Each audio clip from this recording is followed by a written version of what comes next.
Hey everybody, we're here today with Tiffany to show you child's pose, okay? And we're going to show you some variations on child's pose because it is a very effective and useful stretch for many different purposes. So Tiff, let's just go in and start with the basics, right? Child's pose has you on your knees. And the first thing we want to note, Tiff, before you go back into it, is we're going to talk about the knees and legs. You don't want the lower legs flaring out, and you don't want the lower legs flaring in. You want the lower legs parallel to one another. So if your knees come closer together, your legs remain parallel to one another. If your knees go further apart, your lower legs remain parallel to one another. Okay, we're going to start just off in this neutral position. Tiff's going to drop back. She's going to put her butt toward her heels. So the first part of this stretch is to try to get your butt toward your heels. Now, some of you folks out there trying this stretch are not going to be able to do it. You can see here Tiffany even doesn't quite have her butt to her heels. But some of you with bad knees or bad hips or even bad backs won't maybe even be able to get half this far. And that's okay. You start where you're at and you just kind of keep pushing yourself back till your heels get the butt gets some anchorage on your heels. Now, here's where I like to go to an old story that everybody's familiar with. Gulliver's Travels, right? Where all the little midgets tie down the giant, right? Well, here in this case, those little midgets are going to tie a string around Tiffany's ankle and thigh. And they're going to bind her butt right to her heels so she can't move it.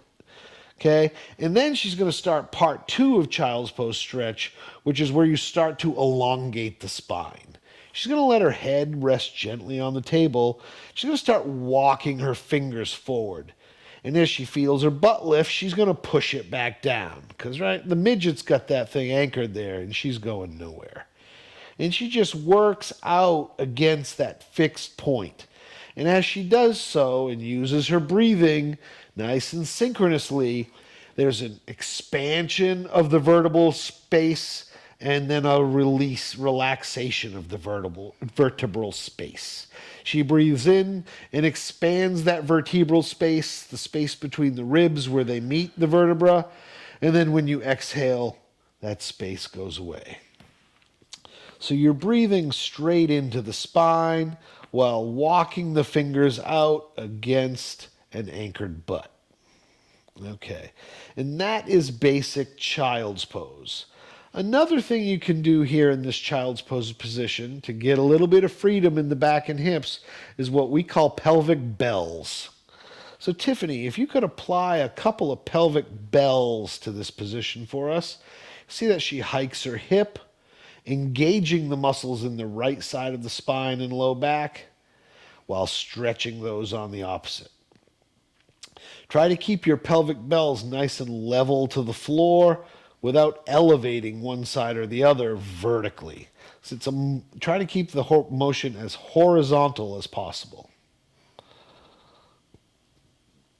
All right. And then, Tiff, if you want to come up out of that, those exercises there, pelvic, with this exercise right here, child's pose, is a stretch primarily. Its stretches are held for those long 2-minute periods.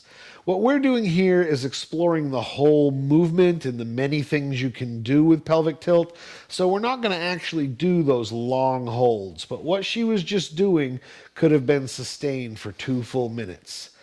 The pelvic bells is an exercise that's done in repetitions, right? You would do 10 each side or 20 each side would be your goal.